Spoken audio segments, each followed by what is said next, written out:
volta com o Panorama, que hoje fala sobre os 25 anos da Constituição Mineira. Comigo no estúdio, o professor de Direito Constitucional e Direito Internacional da UFMG, da PUC Minas e da Faculdade de Direito do Sul de Minas, José Luiz Quadros de Magalhães, e o consultor em Direito Constitucional e Administrativo da Assembleia de Minas, José Alcione, que é professor da Faculdade Arnaldo Jansen.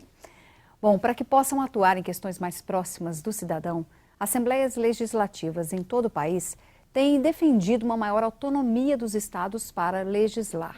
A proposta é fortalecer o poder do parlamento estadual para criar regras em áreas reservadas à União.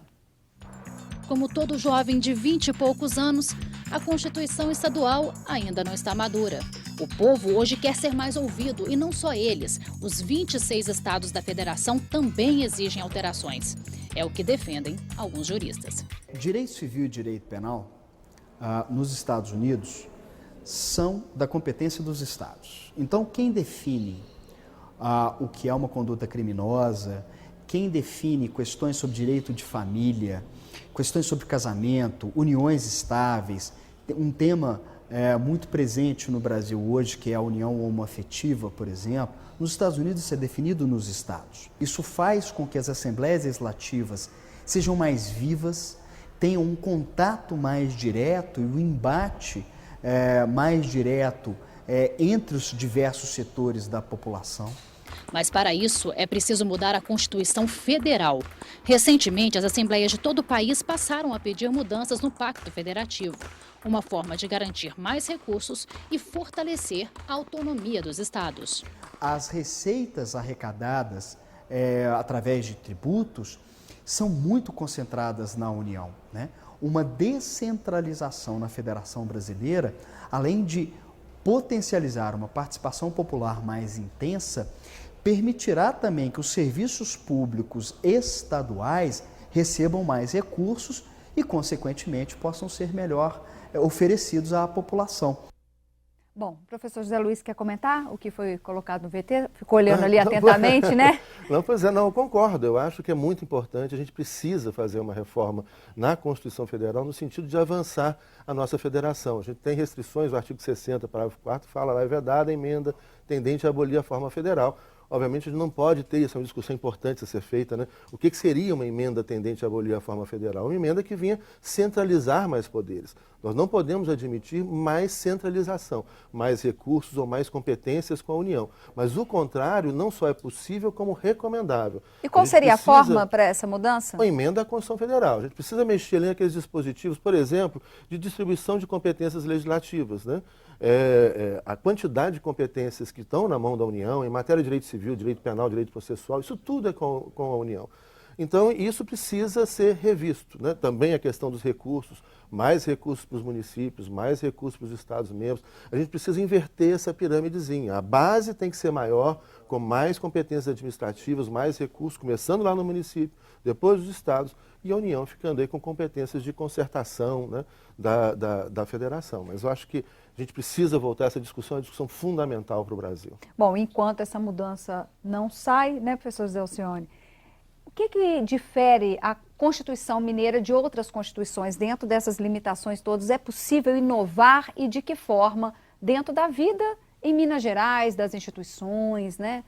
É aquilo que a gente viu, né? Há uma série de limitações conforme foi visto. A questão da repartição de competência, o fato do Estado ficar meio que comprimido entre município que trata de interesse local e as competências expressas da União. Nós temos práticas jurisprudenciais tendentes, os tribunais, né, tendem nos conflitos federativos a se posicionar favoravelmente à União. Tudo isso contrai o espaço de atuação do Constituinte estadual. Mas ainda assim, o Constituinte Mineiro encontrou espaço para trazer algumas inovações jurídicas interessantes.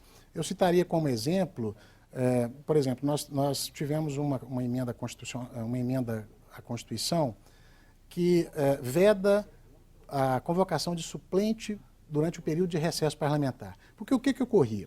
Os parlamentares eram eleitos para a legislatura, depois iam assumir cargos no executivo, por exemplo, prefeitura, né, ganhando a eleição, e convocava-se o suplente. Ocorre que esse período coincidia muitas vezes com o período de recesso parlamentar, em que não há atividade parlamentar. Então, proíbe-se a convocação de suplente, mas abre-se a exceção para a possibilidade de convocação do suplente na hipótese de reuniões extraordinárias, convocação de reunião extraordinária. Porque aí a Assembleia pode funcionar com a plenitude da sua representação política, 77 deputados, sem desperdício de dinheiro público. O pessoal de casa entender, esse número é muito importante para a composição de quórum e de maioria. Inclusive, por exemplo, para fazer uma alteração à Constituição, é um quórum que tem que ser privilegiado, tem que ser o jogo aí das maiorias, né? Isso é um assunto para um outro programa, mas é importante registrar a importância disso, né? Existem exigências, né? Uma outra alteração interessante, uma inovação constitucional interessante, foi a emenda constitucional número 85/2010. O que ela fez? Ela introduziu em Minas Gerais a chamada ficha limpa para cargos não eletivos. Porque a Lei Complementar número 135/2010, ela instituiu a chamada ficha limpa. São hipóteses de ineligibilidade, mas o objetivo era evitar que mandatos eletivos caíssem nas mãos de pessoas inidôneas. O Constituinte Mineiro avançou ainda, prevendo que alguns cargos de relevo, como, por exemplo, secretário de Estado, secretário adjunto, dirigentes de autarquia, fundações, sociedades de economia mista, não pudessem... Com nomeações por meio de indicação, né? Não do voto. Isso. Se incorrer nas chamadas ineligibilidades por ato ilícito, não poderia ocupar esses cargos. Então, é uma medida também de forte teor, inspirado pelo princípio da moralidade.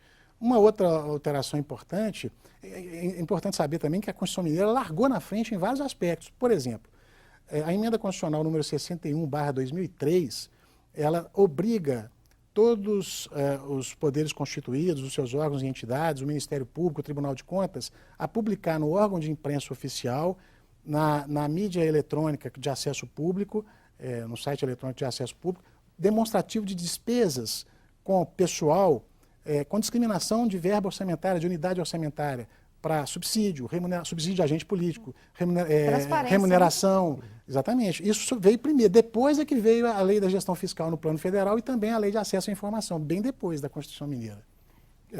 Não, pois é, eu acho importante, né? A gente tem medidas, são medidas pontuais, eu acho que isso é interessante.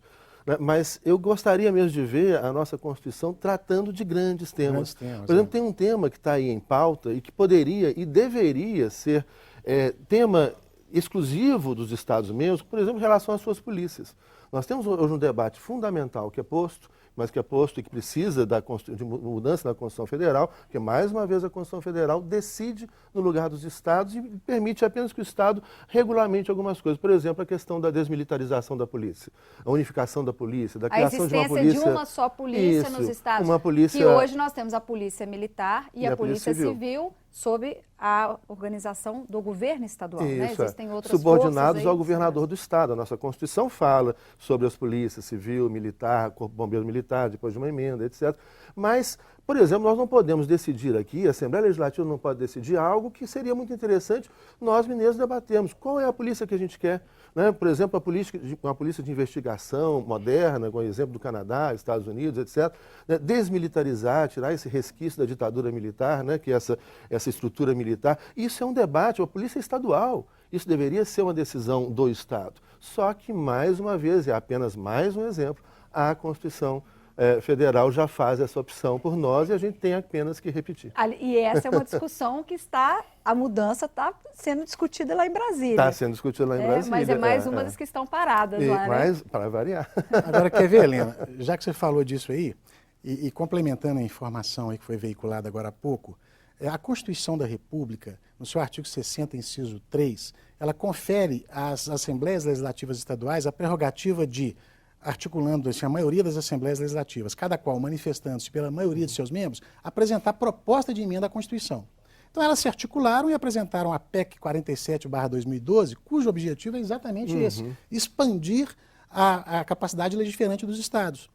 O que acontece? Ela foi apresentada em 2012, está para ser designada relatora até hoje, e eu imagino que vai continuar dormitando nos escaninhos do Congresso, por uma razão muito simples. Aqueles que seriam os agentes da mudança, porque quem está investido do poder de alterar a Constituição são os deputados e senadores, se eles fizerem isso, repassando mais poder para os estados, em última análise eles estão renunciando... Estão perdendo poder, abrindo mão de poder. Né? Então, como de resto, isso é um dos fatores que entrava, por exemplo, a reforma política, né? Então fica lá dormitando nos escaninhos do Congresso. Daí um outro debate interessante, que também está na pauta do dia, que é a necessidade de uma reforma política feita por um outro órgão que não seja o próprio Congresso Nacional. É a questão do plebiscito constituinte, da constituinte exclusiva temática, que é um tema fundamental que precisa ser debatido, e a gente não vai fazer a reforma política, nós não vamos avançar o federalismo com esse Congresso Nacional que está aí. Então a gente precisa com essa estrutura, né, de funcionamento, nesse sentido. E com essas pessoas, a gente teve uma pesquisa recente, eu agora não recordo exatamente o percentual, mas que mostra, por exemplo, um enorme percentual no Congresso Nacional de famílias que estão no poder no Brasil há décadas, algumas desde 1822. Então, esse Congresso conservador, essencialmente conservador, não vai fazer as transformações. A gente precisa eleger uma constituinte exclusiva e temática para fazer a reforma política e para fazer a reforma do Pacto Federativo. Isso é uma outra discussão, mas eu estou só lembrando isso aqui, porque esse é um tema que a gente precisa retomar. Com legisladores que não sejam esses que estão aí, sejam convocados exclusivamente porque eles não vão abrir mão dos poderes que eles têm. Mas aí você está me dando tema para um novo panorama, viu, professor Zé Luiz? Porque isso aí é polêmica demais. Muito, e o nosso muito. tempo está esgotado Que para hoje. Acabou. Foi tão interessante, dinâmico, que a gente nem percebe. Mas a diretora Fernanda está aqui. Acabou. Então, muito obrigada pela presença de vocês. Obrigada também a você de casa que nos acompanhou. Até o próximo programa.